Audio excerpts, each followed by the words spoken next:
The United States Navy believed Pearl Harbor was immune to torpedo attack. The harbor was too shallow, only 40 feet deep in most places. Standard aerial torpedoes plunged to at least 90 feet before leveling off. The physics were clear. The mathematics were certain. Pearl Harbor could not be attacked by airdrop torpedoes. Yet on December 7, 1941, Japanese Type 91 torpedoes ran true in that same shallow water, striking battleship after battleship with devastating precision. Before we go deeper into how this decision changed the Pacific War forever, make sure to subscribe for more history that actually happened. The miscalculation began with confidence rooted in decades of naval doctrine. In 1941, American naval strategists understood torpedo mechanics better than most nations. The United States had pioneered aerial torpedo development during the First World War, refining the technology through 2 decades of peacetime experimentation. The Navy's Bureau of Ordnance maintained extensive test facilities at Newport, Rhode Island, where engineers mapped every variable of torpedo performance, water entry angles, descent profiles, depth correction dynamics, gyroscopic stability. They understood that an aerial torpedo was a precision instrument operating at the edge of controllable physics. The balance between momentum and hydrodynamic forces determined whether the weapon would function or fail. They knew that when an 18-inch torpedo dropped from an aircraft traveling at 160 knots, gravity and momentum drove the weapon downward at a steep angle. Water resistance gradually slowed the descent, and internal gyroscopes eventually corrected the dive, bringing the torpedo level. But that correction took depth, at least 75 feet for British torpedoes, often 100 feet or more for American and Japanese weapons. Pearl Harbor's channel averaged 45 feet at its deepest points. Over Battleship Row, where 7 battleships moored on the morning of December 7, the depth measured 40 feet. In some spots, it was less. The mud bottom lay close beneath the keels of the great ships. To American planners, this was natural protection. Enemy torpedoes would simply bury themselves in the harbor floor, their warheads detonating harmlessly in silt and coral sand. The depth limitation was not theoretical speculation. It was mathematical certainty backed by thousands of test drops. When an 1,800-pound torpedo fell from 200 feet at 160 knots, it struck water at roughly 80 miles per hour. The impact force drove the nose downward while water resistance built pressure against the control surfaces. The torpedo's dive trajectory followed a parabolic curve, reaching maximum depth before internal mechanisms could assert control. American tests showed that the minimum depth for reliable torpedo performance was 75 feet under ideal conditions. In combat conditions, with aircraft maneuvering, pilots under stress, wind affecting drop accuracy, the minimum safe depth increased to 100 feet or more. Pearl Harbor offered 40 feet over Battleship Row. The numbers did not work. The physics were absolute. This assumption shaped everything. Admiral Husband Kimmel, commander of the Pacific Fleet, received intelligence assessments throughout 1941 that consistently downplayed the threat of aerial torpedo attack. The shallow water barrier appeared in briefing after briefing, report after report.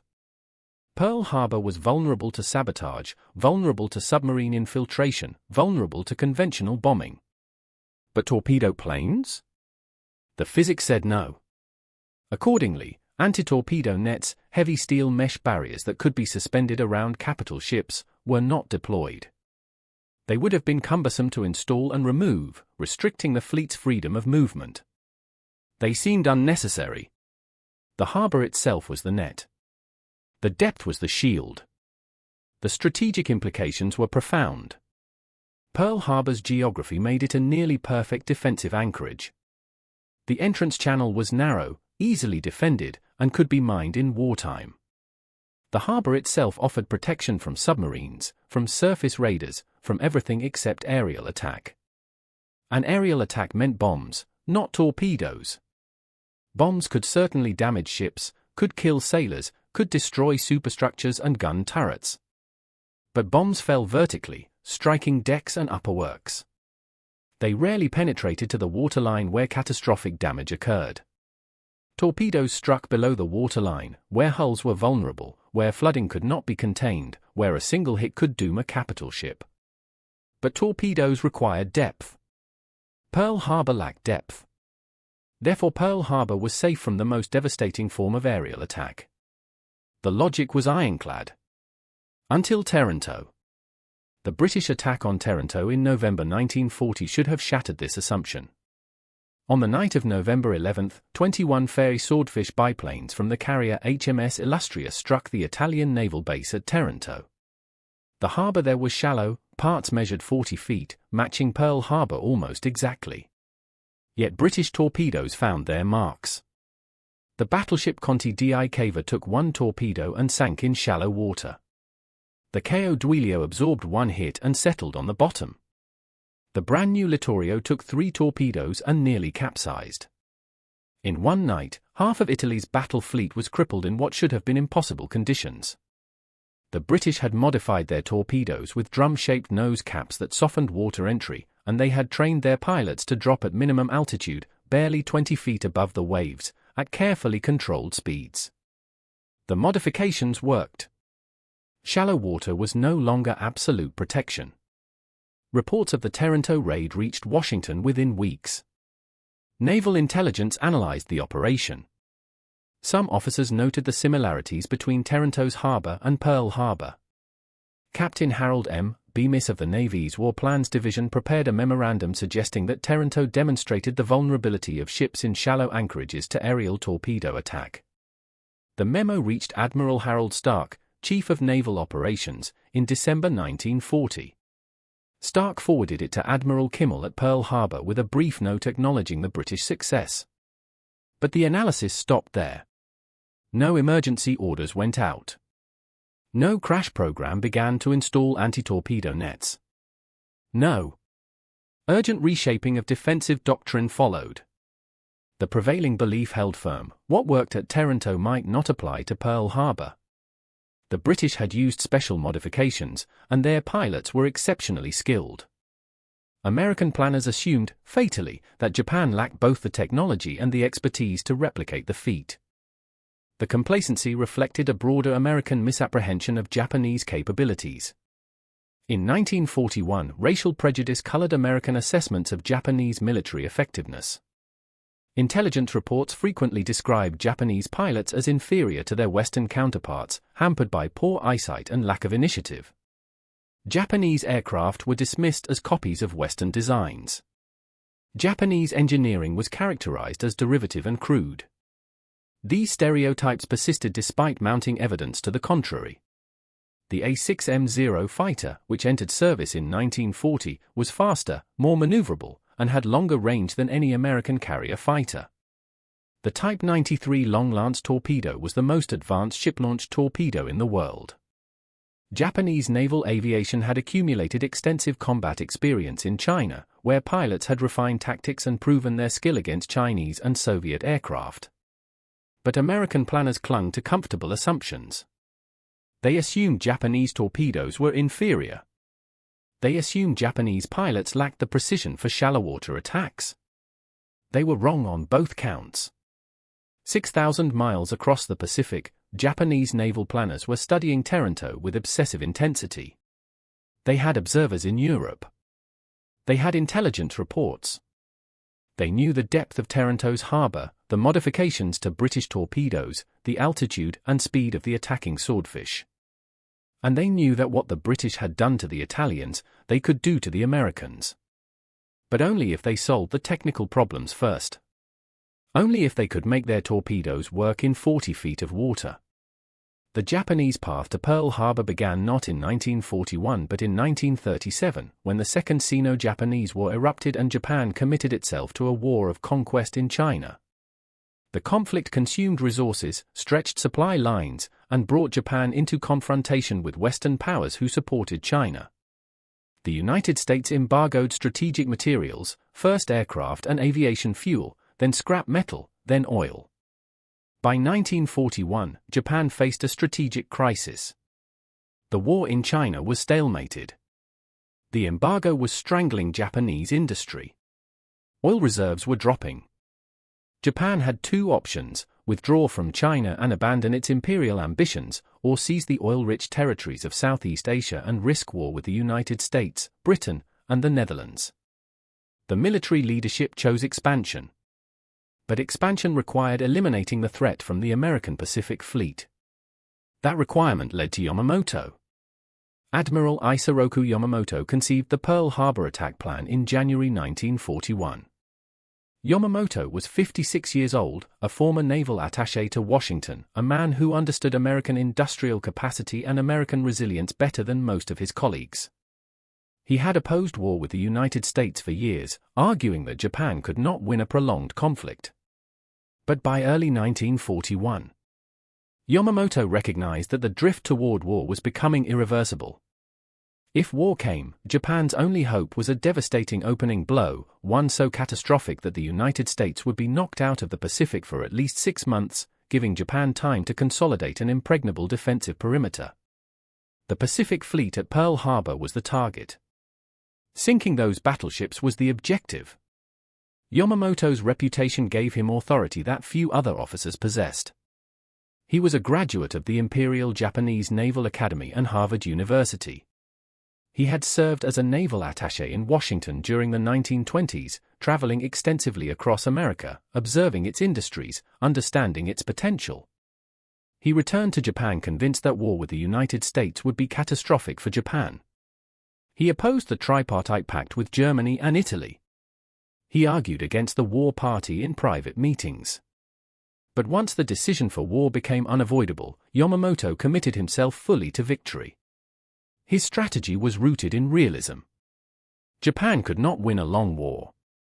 American industrial capacity was 10 times Japan's. American oil production was 100 times greater. American shipyards could build faster than Japanese torpedoes could sink. The only path to victory was a short war, a devastating blow that would shock America into negotiating peace on Japanese terms. Pearl Harbor was that blow. But Yamamoto faced resistance from his own staff. The Naval General Staff in Tokyo favored a traditional strategy. They wanted to fortify the island chains across the Central Pacific, the Marshalls, the Carolines, the Marianas, and wait for the Americans to come. Japan's defensive plans relied on attrition. American ships would dash themselves against fortified islands, suffering losses in each assault, until they no longer had the strength to threaten the Japanese home islands or the oil-rich territories of Southeast Asia. This was methodical. This was conservative. This was safe. Yamamoto's plan was the opposite. It was aggressive, risky, dependent on surprise, and required committing all 6 of Japan's first-line aircraft carriers to a single operation. If the attack failed, Japan would lose its offensive striking power in one morning. If American carriers were at sea on the day of the attack, Japanese planes would find empty berths and return to their ships having achieved nothing. The Naval General Staff resisted for months. But Yamamoto persisted. He argued that the classic defensive strategy assumed the island bases were invulnerable. They were not. American carrier raids could strike any of those islands, establishing footholds that could be reinforced and expanded. Japan's logistics were stretched thin. Its merchant fleet was inadequate. Its shipbuilding capacity was limited. Once the Americans established a base within the island perimeter, they could leapfrog forward, cutting supply lines and isolating garrisons. The only way to prevent this was to destroy the American fleet at the outset. Cripple the battleships, sink the carriers if possible, and force the United States into a 2-year rebuilding program while Japan turned Southeast Asia into a fortress. The argument was compelling. Yamamoto added weight by threatening to resign. In September 1941, the Naval General Staff relented. The Pearl Harbor Plan was approved. The approval came with conditions. The Naval General Staff insisted that the attack be coordinated with simultaneous strikes across the Pacific. Japan would attack Pearl Harbor, the Philippines, Guam, Wake Island, Hong Kong, Malaya, and the Dutch East Indies all within hours. The strategic objective was to create a defensive perimeter before America could respond, seizing resources and fortifying positions. The Pearl Harbor strike was the enabling operation. By crippling the Pacific Fleet, Japan would buy time, 6 months, perhaps a year, to consolidate its gains. The plan was audacious, complex, and dependent on perfect execution.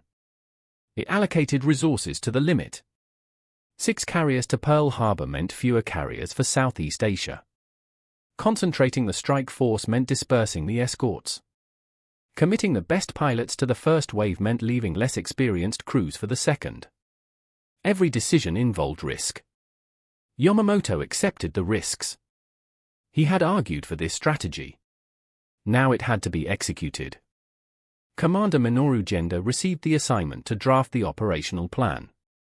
Genda was 37, a fighter pilot, a tactician, a believer in carrier aviation at a time when battleships still dominated naval thinking. He had studied the Taranto raid closely. He knew the technical challenges. He knew that Japanese Type 91 aerial torpedoes, in their existing configuration, would dive to 100 feet after release. That made them useless at Pearl Harbor. The torpedo had to be redesigned.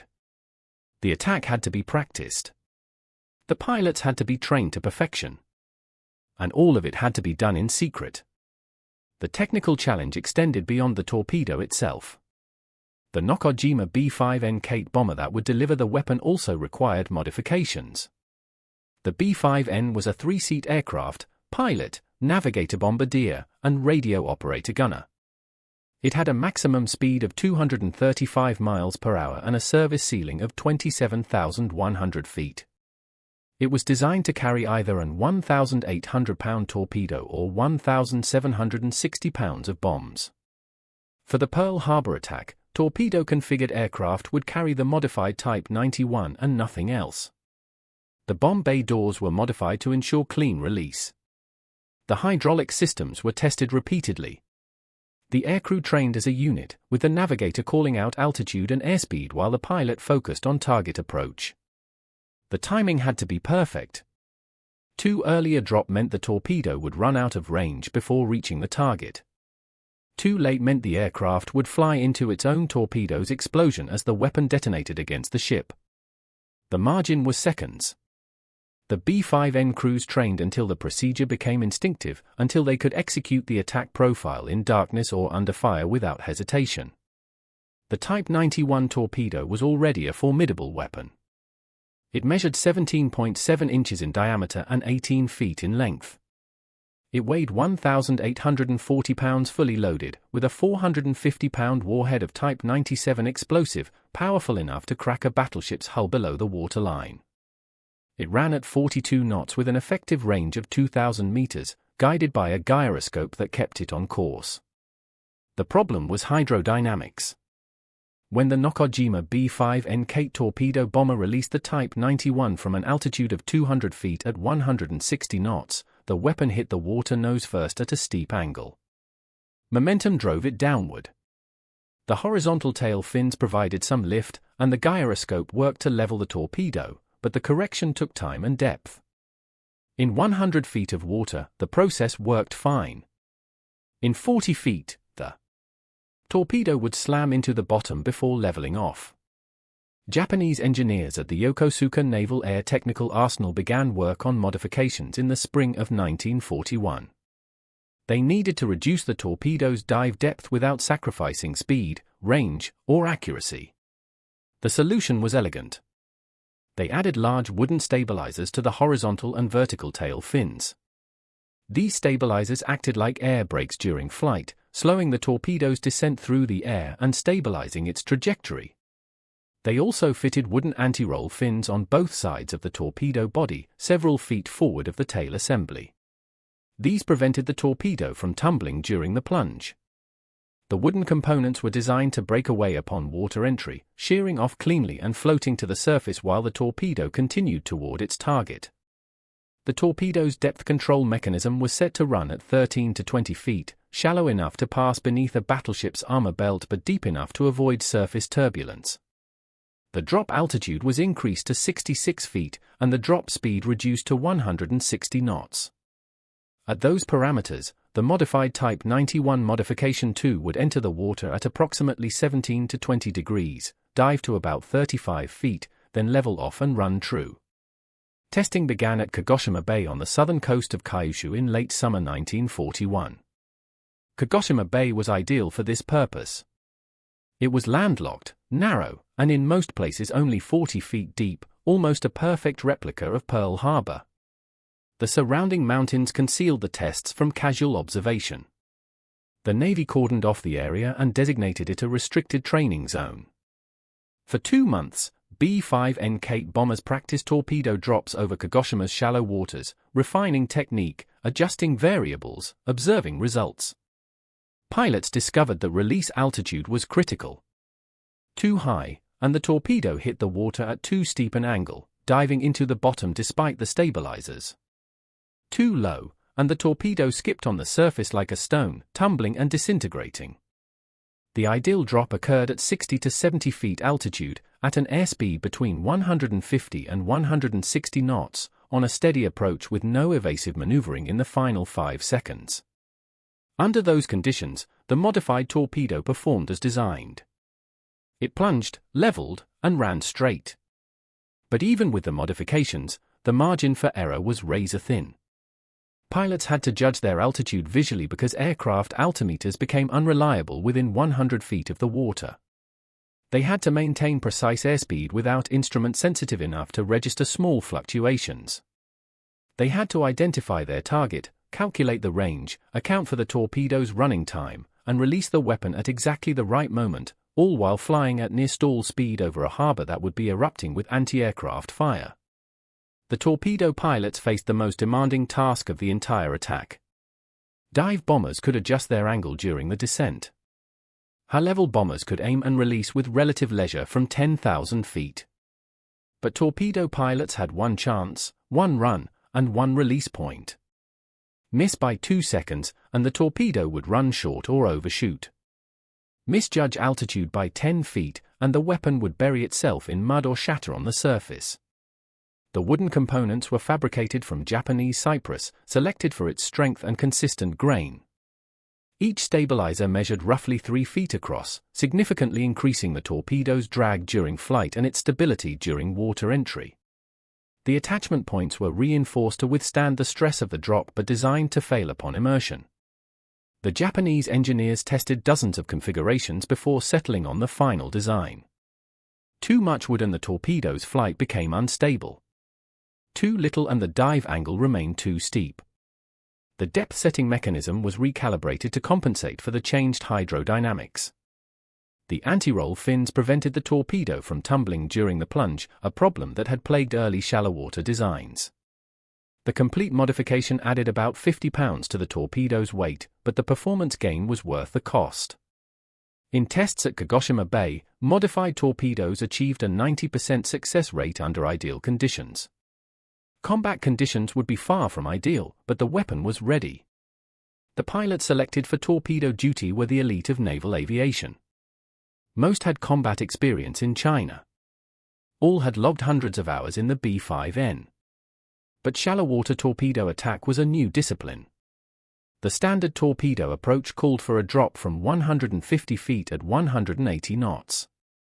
The shallow water approach required 60 feet at 150 knots, a much narrower envelope with no room for error. Pilots practiced the approach until they could judge altitude by eye, using the height of hangars or ships as reference points. They learned to maintain absolutely steady flight in the final approach, resisting the instinct to jink or evade. They practiced target recognition using models of American battleships, memorizing the profiles of Pennsylvania-class, Tennessee-class, and Colorado-class battleships.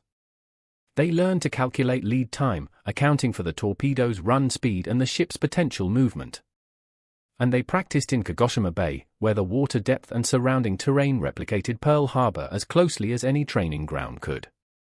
The 1st Air Fleet, Japan's elite carrier striking force, concentrated at Siki Bay on the eastern coast of Kyushu.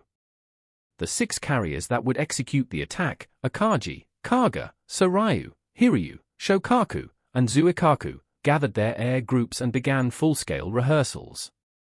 Each B-5N crew flew the simulated attack profile dozens of times. They memorized the approach, the altitude, the airspeed, the release timing. They studied maps and reconnaissance photographs of Pearl Harbor, identifying mooring positions, ship types, landmarks. They practiced navigation over water, long-distance formation flying, radio silence, and the coordination of multi-carrier strikes. The dive bomber and fighter pilots trained just as hard, but the torpedo pilots bore the greatest burden. They knew their role was decisive. Torpedoes would sink battleships. Bombs might disable them, but torpedoes would send them to the bottom. The carrier crews worked around the clock preparing for the mission. Maintenance teams inspected every aircraft, replacing worn parts, tuning engines, testing control surfaces. Armorous loaded ammunition, 800-kilogram bombs for the high-level bombers, 250-kilogram bombs for the dive bombers, 20mm ammunition for the fighters. The converted 16-inch armor-piercing shells, now fitted with fins and nose fuses, were handled with extreme care.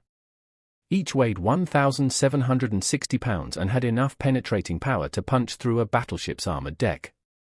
The torpedoes arrived last. By mid-October, the modified Type 91 torpedoes began arriving from Yokosuka Arsenal.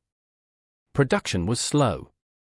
Each wooden stabilizer had to be hand-fitted to the torpedo's tail assembly. Each anti-roll fin had to be precisely positioned. The breakaway mechanisms had to be tested individually. The first shipments went to Akagi and Kaga, the senior carriers. Soryu and Hiryu received their quota in early November. The newest carriers, Shokaku and Zuikaku, waited until mid-November. Kaga, in fact, had to delay its departure for the northern rendezvous because its torpedoes had not yet arrived. The supply situation was desperate. By the time the attack force sailed, the Navy had produced barely enough modified torpedoes to equip the strike, 40 weapons total, with no reserves and no replacements. Security surrounding the operation was absolute. Personnel were confined to their ships or to restricted areas ashore. Mail was censored. Communications were monitored.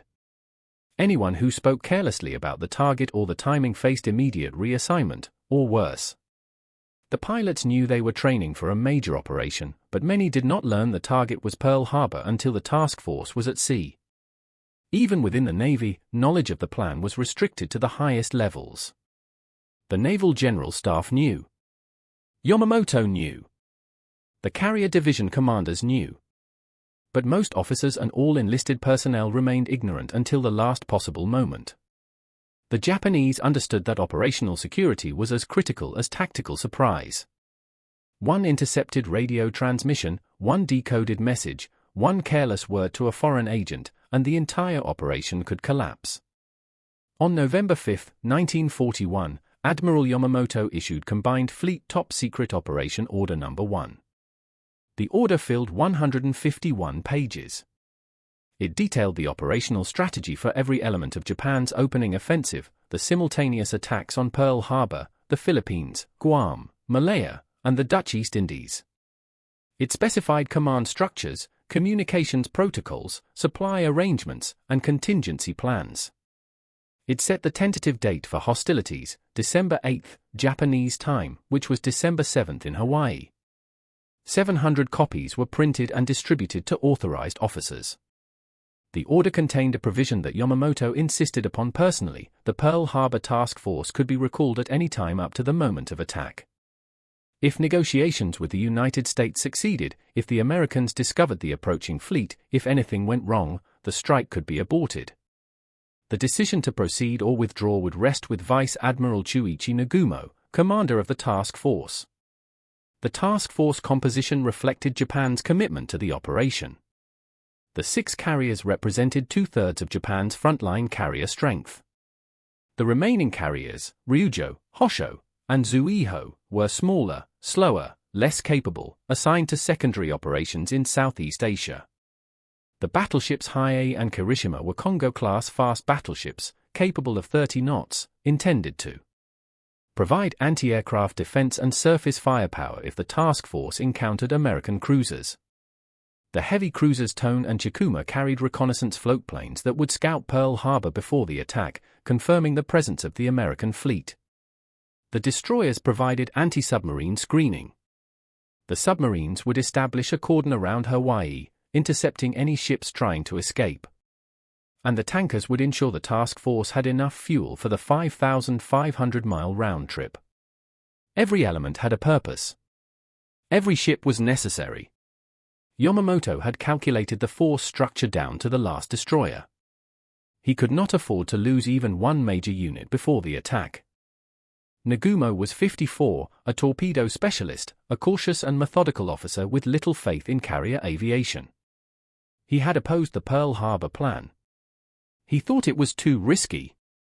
He believed Japan should focus on the Philippines and Malaya, securing oil and resources, rather than gambling everything on a single strike across the Pacific. But Yamamoto had overruled him, and Nagumo followed orders. On November 17, the task force departed Siki Bay in small groups, sailing separately to avoid attention.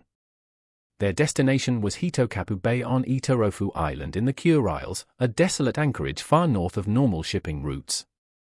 By November 24, all units had arrived. The force comprised 6 carriers, 2 fast battleships, 2 heavy cruisers, 1 light cruiser, 9 destroyers, 3 submarines, and 8 oilers. The carriers embarked 360 aircraft, 40 B-5N Kates configured for torpedo attack, 49 B-5N Kates configured as high-level bombers with 1,760-pound armor-piercing shells converted to bombs, 129 HED-3A Val dive bombers, and 81 Mitsubishi A-6M0 fighters. The flagship was Akagi, carrying 27 aircraft. The largest complement was aboard cargo with 81 aircraft. Every plane had been meticulously maintained. Every pilot had been briefed. Every crewman knew the target. Hitokapu Bay was bleak even by the standards of the Kuriles. The anchorage was deep and sheltered, but the island was barren rock and scrub vegetation.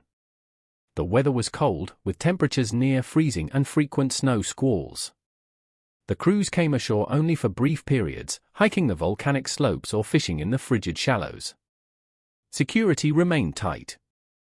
The local inhabitants, a handful of fishermen and Ainu, were confined to their villages and forbidden to approach the naval vessels. Japanese patrol boats circled the bay continuously, watching for unauthorized movement. The carriers and their escorts anchored in rows, their grey hulls blending with the grey water and grey sky. From the air, they would have been nearly invisible. But American reconnaissance aircraft never came this far north. The Americans had no reason to search the Kuriles. They had no intelligence suggesting Japanese carriers were concentrating there. The secret held. On November 26, the task force sailed. The departure was carefully orchestrated.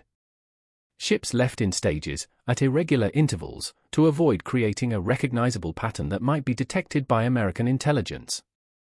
The submarines departed first, taking up positions along the route to warn of any approaching vessels. The destroyers followed. Then the carriers, screened by the cruisers and battleships. The tankers brought up the rear, wallowing in the heavy seas with their tanks full of fuel. Oil. As the task force formed up north of the Kuriles, Admiral Nagumo issued his final orders. Absolute radio silence would be maintained. No transmissions of any kind. No acknowledgements. No distress calls even if a ship was sinking. Navigation would be by dead reckoning and celestial observation, using the sun and stars to fix position. The navigators aboard each ship plotted courses independently, maintaining formation visually during daylight and by signal lamps at night. The risk of collision was constant, but the risk of detection was greater. The silence had to be perfect. The course took them northeast across the desolate North Pacific, avoiding shipping lanes. The weather was cold, the seas rough, the skies grey. Complete radio silence was enforced. Regular radio operators from the task force ships had been transferred to naval bases in the inland sea, where they maintained routine communications, transmitting normal traffic patterns to deceive American intelligence. Meanwhile, the carriers steamed east through empty ocean. Refueling was accomplished at sea on November 30 and again on December 3. The tankers dropped astern, turning back to Japan. The warships pressed on. By December 5, they reached the standby position at 42 degrees north latitude, 170 degrees east longitude. Nagumo received confirmation that diplomatic negotiations had failed. The attack would proceed. On the night of December 6 to 7, the task force increased speed to 26 knots and raced south toward Oahu. At 6 a.m. Hawaii time on December 7, the carriers reached their launch position 230 miles north of Pearl Harbor. The first wave began taking off. Commander Mitsu Fukaida led the first wave. He was 39, a veteran naval aviator, a precise and analytical officer who had spent months planning every detail of the strike. His aircraft was a B-5N Kate configured as a high-level bomber, not a torpedo plane. From his vantage at 10,000 feet, he would observe the entire attack, coordinate the waves, assess damage, and decide whether a third strike was necessary. The first wave comprised 183 aircraft, 40 torpedo bombers, 49 high-level bombers, 51 dive bombers, and 43 Zeros. They formed up over the carriers and turned south. 40 minutes later, a second wave of 171 aircraft launched, 54 high-level bombers, 81 dive bombers, and 36 Zeros. No torpedo planes flew in the second wave. The shallow water specialists would strike first, before the harbor could react, before smoke obscured the targets, before the fleet could raise steam and maneuver. Fukaida's aircraft circled above the chaos, observing and coordinating. From his altitude, he could see the entire harbor spread out below, the ships in neat rows along Battleship Row, the cruisers and destroyers at the Navy Yard, Ford Island in the center with its seaplane hangars and administration buildings, Hickam Field to the south with rows of bombers lined up on the tarmac. The dive bombers and fighters were already attacking airfields, strafing parked aircraft, bombing hangars, destroying fuel dumps. Smoke was rising from Wheeler Field and Hickam. But the torpedo planes had not yet struck. They were approaching from different directions, timing their runs to arrive simultaneously at their designated targets. The synchronization was critical. If one group attacked too early, the alarm would spread and gun crews would man their stations before the other groups arrived. The entire attack had to land within minutes, overwhelming force applied before the defenses could respond. The 40 torpedo-armed B-5N Kates divided into two groups. Akagi and Kaga contributed 12 aircraft each, designated to attack Battleship Row on the southeast side of Ford Island, where the main battle fleet moored in pairs. Soryu and Hiryu contributed 8 aircraft each, assigned to attack the carrier berths on the northwest side of Ford Island, where the Americans usually moored their flat tops. Fukaida expected carriers to be in port. Intelligence had been uncertain. The last report from the Japanese consulate in Honolulu, received late on December 6, confirmed 8 battleships in harbor but reported no carriers. The carriers were at sea. Lexington was delivering aircraft to Midway. Enterprise was returning from Wake Island. Saratoga was in San Diego for maintenance. This was catastrophic for the strategic goals of the attack, but Fukaida had no time to dwell on it. His target was the battleships, and they were all present. At 7:40 a.m., Fukaida's aircraft crossed the north coast of Oahu. Anti-aircraft fire was sporadic and disorganized. No fighters rose to intercept. Surprise was complete. At 7:49 a.m., Fukaida transmitted the signal to the first syllable of Totsugeki, meaning charge. It was the attack code. Then he added Tora, Tora, Tora, Tiger, Tiger, Tiger, the code confirming total surprise. The message was received aboard Akagi at 7:53 a.m. Yamamoto, listening in his flagship Nagato anchored in Hiroshima Bay, heard it minutes later. The attack was underway. The first torpedo planes appeared over Pearl Harbor at 7:55 a.m. 12 B-5N Kates from Akagi roared in from the northwest, skimming over the cane fields at 150 knots, dropping to 50 feet as they approached the harbor mouth. Their targets were the outboard battleships on Battleship Row, Nevada at the northern end, Oklahoma next, then West Virginia, and California to the south. The pilots recognized the landmarks they had memorized. Ford Island lay dead ahead. The water tower. The battleships in a line. They steadied their aircraft, checked airspeed, dropped to 60 feet, and opened their bomb bay doors. The Type 91 torpedoes slung beneath their fuselages released cleanly, one after another, splashing into the water with white plumes. The wooden stabilizers broke away as designed. The torpedoes submerged, leveled, and ran. At 7:56 a.m., the first torpedo struck. USS Oklahoma, moored outboard of USS Maryland, took the hit on her port side at frame 47, about 20 feet below the waterline. The 450-pound warhead detonated against the anti-torpedo blister, blasting a hole 30 feet across. Water surged into the hull. 2 seconds later, a second torpedo struck at frame 64. Then a third at frame 63. Then a fourth. Each torpedo hit with the force of a small earthquake. The 450-pound Type 97 explosive warhead generated a shock wave that traveled through water at 5,000 feet per second, faster than the hull steel could absorb. The explosion created a gas bubble that expanded outward, compressing the surrounding water into a temporary solid, then collapsed inward, creating suction that pulled hull plates away from their frames. The damage extended far beyond the immediate point of detonation. Internal bulkheads buckled. Decks rippled.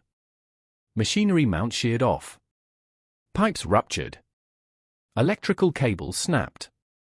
And water, thousands of tons of seawater, poured into the breached hull faster than pumps could evacuate it.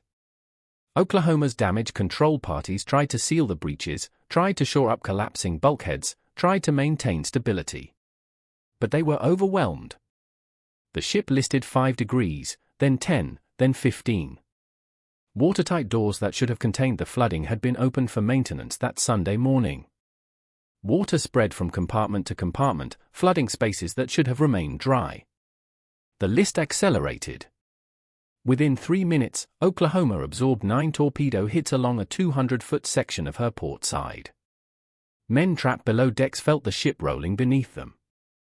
The deck tilted steeper and steeper. Objects slid across compartments. Lights flickered and died. Water roared through passageways. Some men reached topside and jumped overboard, swimming through burning oil to reach Ford Island. Others climbed through hatches as the ship rolled, clinging to the hull as it turned turtle. Still others were trapped below, sealed behind jammed hatches or collapsed bulkheads, unable to escape as the ship turned over. The battleship listed rapidly. Watertight doors slammed shut, trapping men below. The list reached 30 degrees. Then 40. At 8:08 a.m., 12 minutes after the first hit, Oklahoma capsized completely, rolling 151 degrees until her masts and superstructure were buried in the mud.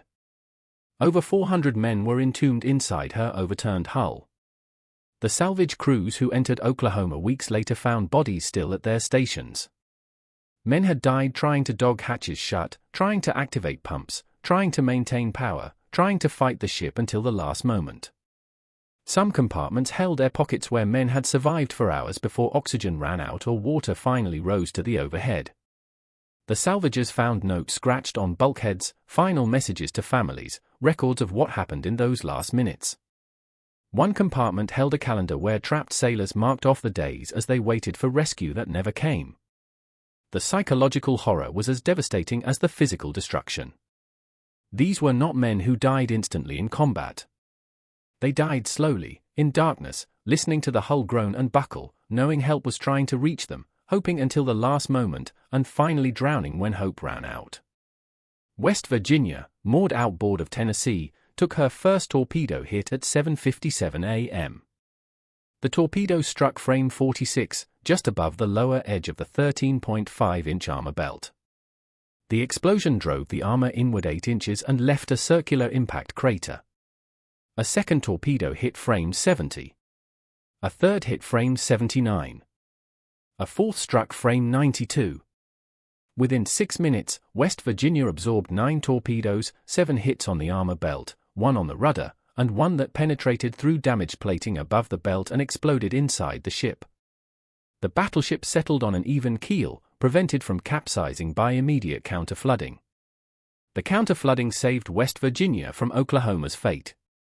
Lieutenant Claude Ricketts, the assistant damage control officer, recognized immediately that the port list was catastrophic and would lead to capsizing. He ordered the starboard voids flooded without waiting for authorization from senior officers, many of whom were dead or incapacitated. Sailors cranked open valves that normally would be sealed shut, allowing seawater to pour into intact compartments. The deliberate flooding increased the total damage, ensured that more spaces would require pumping and repair, and guaranteed the ship would sink. But it kept her upright. The port list stabilized at 15 degrees, then corrected to vertical as the starboard flooding balanced the port damage. West Virginia settled slowly, giving crew time to evacuate. Men abandoned ship in relatively good order, swimming to shore or being picked up by small boats. The crew opened valves on the starboard side, deliberately flooding compartments to balance the weight. West Virginia sank upright, resting on the harbor bottom with her main deck submerged. California, moored alone at the southern end of Battleship Row, took 2 torpedo hits within minutes. Both struck below the armor belt. The first hit frame 53, tearing a hole 32 by 18 feet. The second hit frame 97, rupturing fuel bunkers. The damage was not immediately catastrophic. The torpedo damage to California was initially manageable. 2 hits below the armor belt had opened the hull to flooding, but the ship's internal subdivision should have contained the water. Damage control doctrine called for sealing damaged compartments, establishing boundaries to prevent water spread, and pumping out flooded spaces faster than water entered. California had pumps, trained crews, and sufficient reserve buoyancy to stay afloat. But doctrine assumed watertight doors and hatches would be secured. On the morning of December 7th, many were not. California had been scheduled for a material inspection. Hatches between compartments had been opened. Watertight doors had been unlatched. Access plates had been removed. Pumps had been disassembled for maintenance. When the torpedoes struck, water spread through passages that should have been sealed. Damage control parties tried to close hatches manually, but water pressure held them open. They tried to activate pumps that were not fully assembled. They fought a losing battle against flooding that should have been containable. California should have survived. But watertight integrity failed. Hatches and manholes had been left open for a scheduled inspection. Water poured through passageways and voids, flooding spaces that should have remained dry. Over the next 3 days, California settled slowly, finally resting on the bottom with only her superstructure above water. The failure was later attributed to peacetime complacency. Ships in port were not maintained at full wartime readiness. Watertight doors were left open for convenience. Hatches were unlatched to allow ventilation. Pumps were secured to save wear on machinery. These practices were normal, accepted, universal across the fleet. But they were lethal in combat. Pearl Harbor taught the Navy that peacetime drills were not enough. The emphasis on speed and efficiency in inspections had overridden the emphasis on combat readiness. After December 7th, the Navy changed its procedures. Ships in port maintained condition yoke, selected watertight closures sealed, critical systems manned, pumps ready. The lesson was paid for with California's 3-day sinking. She settled slowly, a visible reminder that damage control began before the damage occurred, that readiness could not be improvised after the first torpedo struck. Nevada, moored alone at the northern end of Battleship Row, took a single torpedo hit at frame 41 as she was getting underway. The torpedo gouged a 48-foot hole in her hull. Despite the damage, Nevada's crew maintained power and steerage. She was the only battleship to move during the attack, backing out of her berth and heading for the harbor mouth. But bombs and strafing fire crippled her before she could escape. She was deliberately beached to avoid sinking in the channel. The inboard battleships, Maryland, Tennessee, and Arizona, were shielded by their outboard counterparts and could not be reached by torpedoes. High-level bombers attacked them instead, dropping 1,760-pound armor-piercing bombs from 10,000 feet. Nevada's run for the harbor entrance was both heroic and nearly disastrous. Under normal circumstances, ships required an hour or more to raise steam, engage engines, and maneuver. Nevada was ready in minutes. Her crew had been preparing for a scheduled sortie later that day, and her boilers were warm. When the attack began, the engineering crew fed oil to the fires, built pressure, and brought the turbines online faster than peacetime procedure allowed. On deck, the anchor detail cast off mooring lines and raised the anchor. Nevada backed clear of her berth and turned toward the channel. She was the only battleship to get underway during the attack. But moving made her a target. Dive bombers saw her and shifted their attacks. Bomb after bomb struck or narrowly missed. Fires broke out on deck. The superstructure was riddled with splinters. The torpedo hole in her bow let in more water as she gained speed. By the time she reached the harbor mouth, she was burning, listing, and in danger of sinking in the channel itself, which would have blocked the entrance and trapped every surviving ship in the harbor. The harbor master frantically signaled Nevada to beach herself. She turned toward Hospital Point and drove her bow into the muddy shallows, deliberately grounding herself rather than blocking the channel. It was the right decision. Nevada settled in shallow water, her crew escaped, and the channel remained open. The inboard battleships, Maryland, Tennessee, and Arizona, were shielded by their outboard counterparts and could not be reached by torpedoes. High-level bombers attacked them instead, dropping 1,760-pound armor-piercing bombs from 10,000 feet. Arizona took a catastrophic hit at 8:10 a.m. when a bomb penetrated her forward magazine. The explosion destroyed the entire forward section of the ship, killing 1,177 men instantly. The blast was so powerful that pieces of the battleship rained down over Ford Island. The bomb was a converted 16-inch naval shell, fitted with fins and a modified fuse.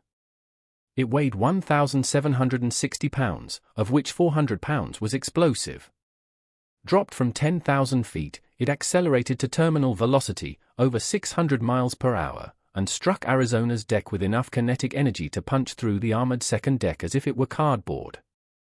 The bomb penetrated to the forward powder magazine, where hundreds of silk bags filled with smokeless powder were stored for the 14-inch guns in turrets 1 and 2. The bomb's delayed fuse functioned perfectly. The weapon detonated deep inside the ship, igniting the powder. The powder exploded. The explosion propagated through adjoining magazines, detonating shells, igniting more powder, creating a chain reaction that consumed the entire forward section of the ship in a fraction of a second. The blast was equivalent to several hundred tons of TNT. The force lifted Arizona's bow out of the water, broke her keel, collapsed her forward decks, and hurled debris thousands of feet into the air. The forward turrets, each weighing hundreds of tons, were blown off their barbets. The foremast toppled.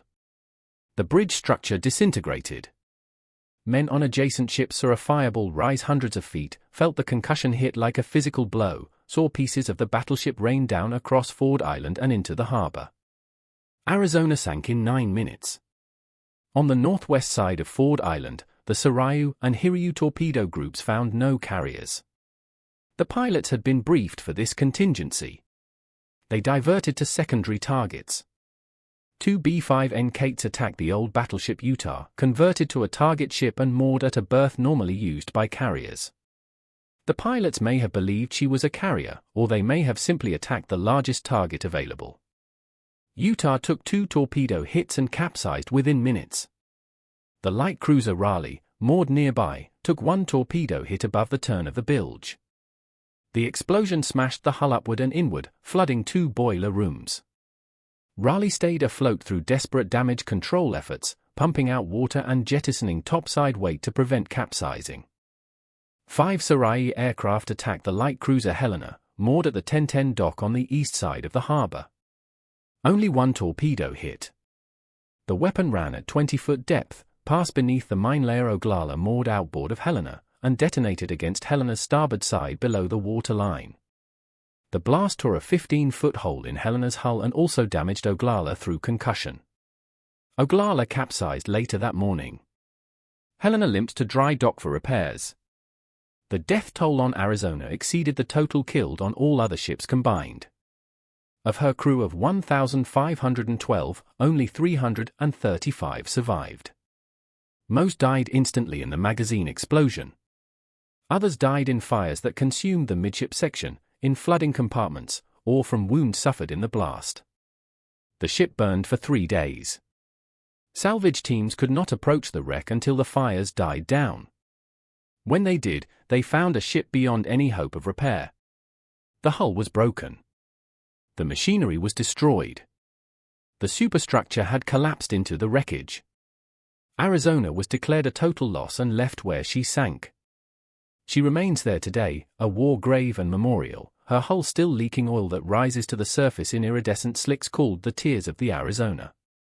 Of the 40 torpedoes carried to Pearl Harbor, Japanese pilots claimed 36 launches. They scored 25 hits, a success rate of 69%. 11 torpedoes missed or malfunctioned. Some buried themselves in the mud and remain there to this day. One torpedo, still attached to a badly damaged aircraft, exploded upon crashing. Another fell on land in the Navy Yard. The torpedoes that missed passed between ships or overshot into the open harbor. But the 25 hits were more than enough. In less than 20 minutes, the shallow water torpedoes had crippled 4 battleships, sunk or capsized 3 others, and damaged 2 cruisers and a target ship. The Type 91 modification too, the weapon that the Americans thought could not function in Pearl Harbor's shallow depths, had proven devastatingly effective. The dive bombers and high-level bombers continued the attack for another hour. They concentrated on the inboard battleships, on aircraft at Hickam Field and Wheeler Field, on hangars and fuel storage. The second wave arrived at 8:40 a.m. and struck for another 40 minutes. But the torpedo planes did not return. Their job was finished. By the time the last Japanese aircraft departed at 9:45 a.m., all 8 battleships of the Pacific Fleet were sunk or damaged. Arizona and Oklahoma were total losses. West Virginia, California, and Nevada were sunk but salvageable. Tennessee, Maryland, and Pennsylvania, in dry dock during the attack, suffered moderate damage. The Japanese lost 29 aircraft out of 354 launched, an 8% loss rate. 5 midget submarines were destroyed, and 1 submariner was captured. It was a victory beyond Yamamoto's most optimistic projections. Yet the victory was incomplete. The carriers had escaped. So had the fleet's cruisers and destroyers. The shipyards, repair facilities, and fuel storage tanks at Pearl Harbor were largely intact. Most critically, the attack destroyed infrastructure but not morale. The date which will live in infamy, as President Roosevelt called it in his address to Congress the next day, unified American public opinion in a way that diplomacy never could have. Isolationism vanished overnight. America entered the war with a fury that Japan had not anticipated and could not contain. The shallow water torpedo had worked precisely as designed. It had sunk battleships in a harbor that American planners believed was immune to such attack. But the tactical success obscured a strategic miscalculation. Yamamoto had hoped to buy 6 months of freedom in the Pacific. In fact, he bought 4. By April 1942, American carriers were raiding Japanese-held islands. In June 1942, 4 of the 6 carriers that struck Pearl Harbor, Akagi, Kaga, Sarayu, and Hiryu, were sunk at the Battle of Midway. The remaining 2, Shokaku and Zuikaku, were sunk in 1944. None survived the war. The Americans, meanwhile, learned. They learned that shallow water was no defense. They learned that surprise could overcome almost any protection.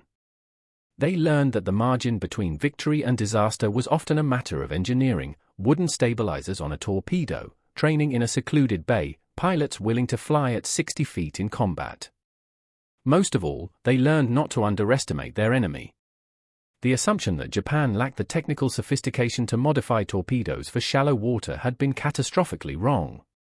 The assumption that Japanese pilots could not execute such a difficult attack had been wrong.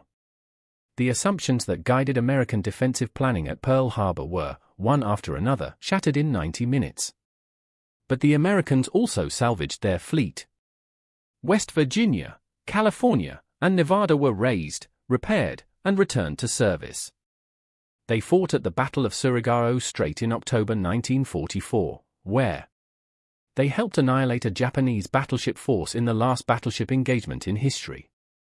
Maryland and Tennessee were repaired and fought throughout the Pacific. Pennsylvania bombarded islands from the Aleutians to Okinawa. Of the 8 battleships struck at Pearl Harbor, 6 returned to fight.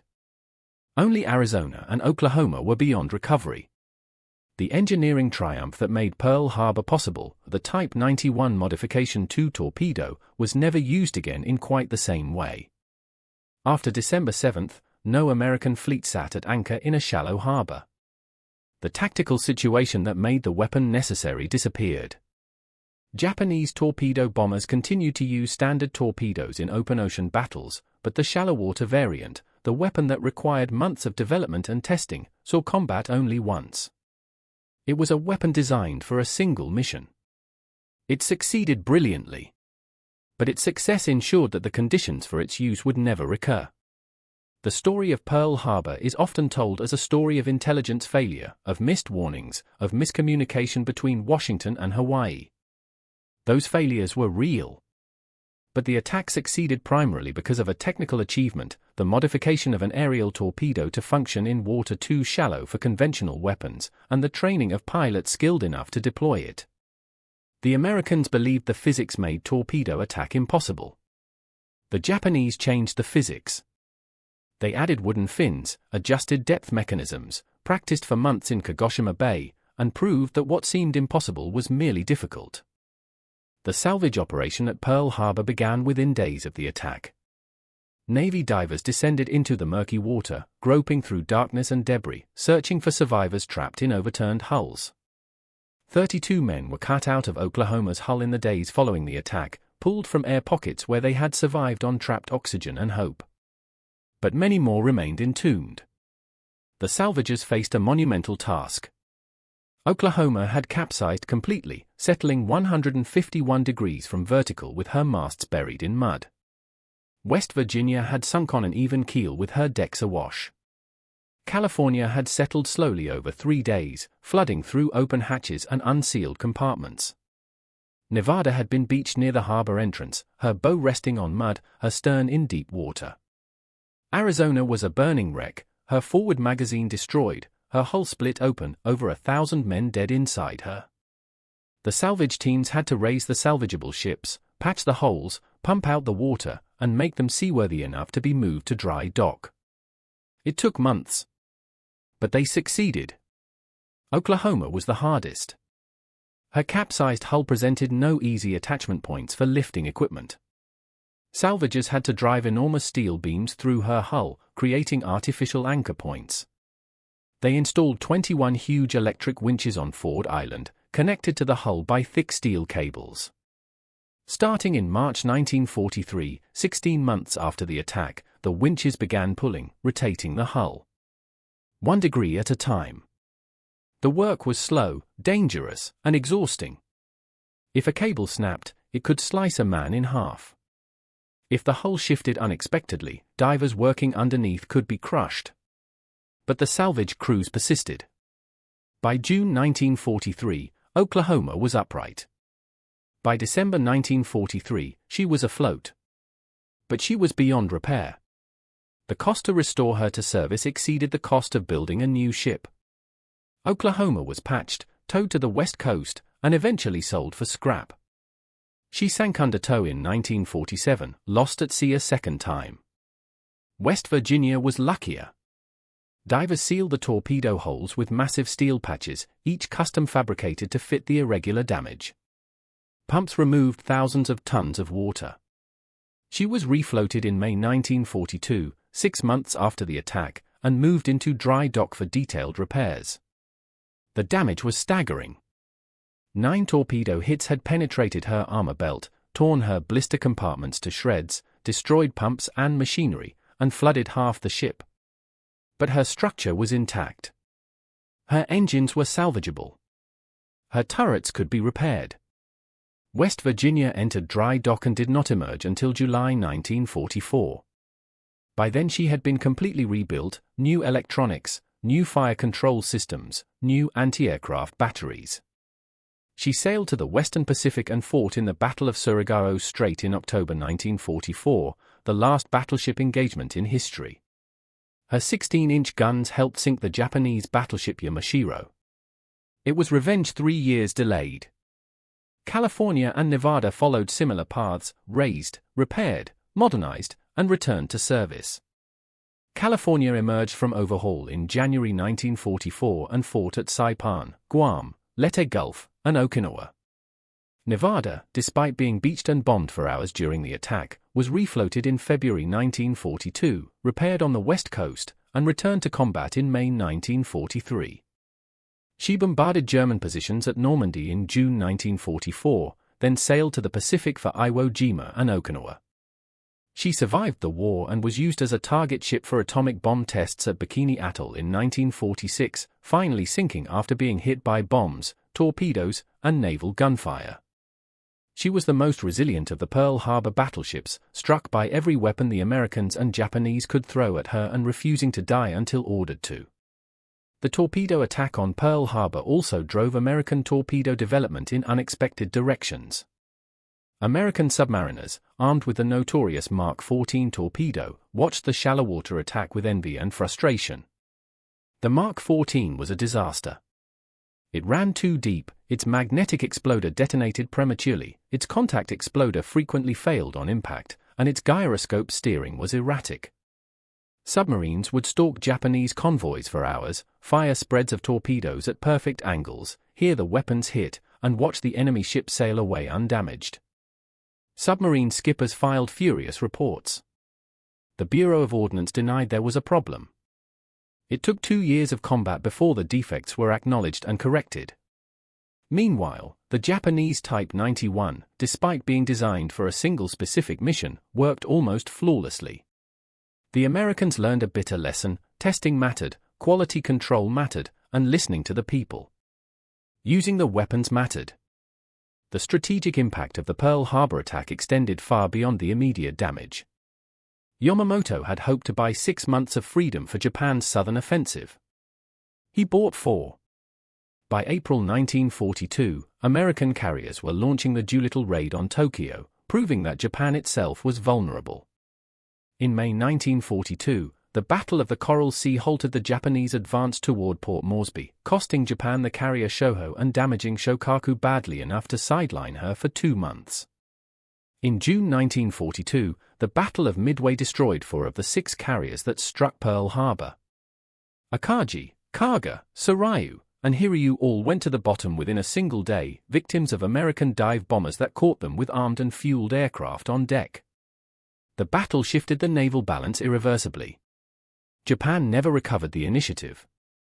The shallow water torpedoes that sank battleships at Pearl Harbor did not save Japan from defeat. They accelerated it. But the attack did accomplish one thing Yamamoto had feared. It unified America. Isolationism vanished overnight. The debate over intervention in foreign wars ended. On December 8, 1941, Congress declared war with only one dissenting vote, Representative Jeannette Rankin of Montana, a pacifist who had also voted against entry into World War I. Across the country, men lined up to enlist. Factories retooled for war production. Shipyards that had been building merchant vessels switched to warships. Dockyards that had been repairing fishing boats started repairing destroyers. The sleeping giant that Yamamoto supposedly referenced, there is debate over whether he actually said it, woke up furious. The industrial and demographic weight of the United States, once committed to total war, was unstoppable. Japan had struck the first blow and done tremendous damage. But the damage unified the enemy and guaranteed its own destruction. The engineering triumph that enabled Pearl Harbor, the modified Type 91 torpedo, never saw combat again after December 7, 1941. The tactical situation that required it never recurred. American ships never again sat at anchor in shallow harbors awaiting attack. They dispersed, they moved constantly, they protected themselves with screens of destroyers and cruisers and aircraft. The aerial torpedo remained a primary weapon of naval aviation throughout the war, but the shallow water variant, the weapon that required months of development and training, was obsolete the moment it succeeded. Its success ensured its obsolescence. The American Navy learned the lesson. The Japanese Navy learned it too, but learned it too late. By the time they understood that their opening strike had not achieved strategic victory, only tactical success, they had already lost the war. Yamamoto knew. He understood American industrial power. He understood that Pearl Harbor, however successful tactically, could not win the war. He had argued for a negotiated peace, for diplomacy, for avoiding war altogether. But once the decision was made, he committed himself to executing the attack flawlessly. He did. The attack succeeded beyond reasonable expectation. But it was not enough. It was never going to be enough. Yamamoto reportedly said, though again, this is disputed, that Japan had awakened a sleeping giant and filled him with a terrible resolve. Whether he said it or not, he believed it. He knew what was coming. He just could not stop it. The lesson of Pearl Harbor is not primarily about intelligence failure, though the failures were real and costly. It is not primarily about racial prejudice, though the prejudice was pervasive and blinding. It is not even primarily about preparedness, though the lack of preparation was catastrophic. The lesson of Pearl Harbor is about the relationship between tactical success and strategic victory. Japan achieved tactical surprise, tactical innovation, and tactical execution at the highest level. The modified torpedoes worked. The pilots were skilled. The planning was meticulous. The attack succeeded brilliantly. But brilliant tactics in service of flawed strategy lead only to defeat. Japan attacked Pearl Harbor to gain time for conquest. Instead, it energized the enemy, forfeited moral legitimacy, and triggered a war it could not win. The shallow water torpedoes sank battleships. But they could not sink American industrial capacity, American manpower, American determination. And in the end, those factors decided the war. 40 feet of water. That was the barrier. The Americans built a strategy around it. The Japanese overcame it through engineering ingenuity and tactical brilliance. And the course of the Pacific War turned on that difference, not because the Japanese attack succeeded, but because it succeeded too well, unifying the enemy and guaranteeing the eventual destruction of the nation that launched it. The Type 91 Modification II torpedo was a weapon designed for a specific mission in a specific place at a specific time. It worked exactly as intended. It struck battleships in shallow water that should have been immune to torpedo attack. It demonstrated what focus, training, and technical innovation could achieve. And it proved, in the end, that even the most perfect weapon, used in the most flawless attack, cannot overcome fundamental strategic miscalculation. If this story gave you a new way to see the Pacific War, like, share, and subscribe, and tell us which moment surprised you most. We'll return next week with another chapter in the war that changed the world.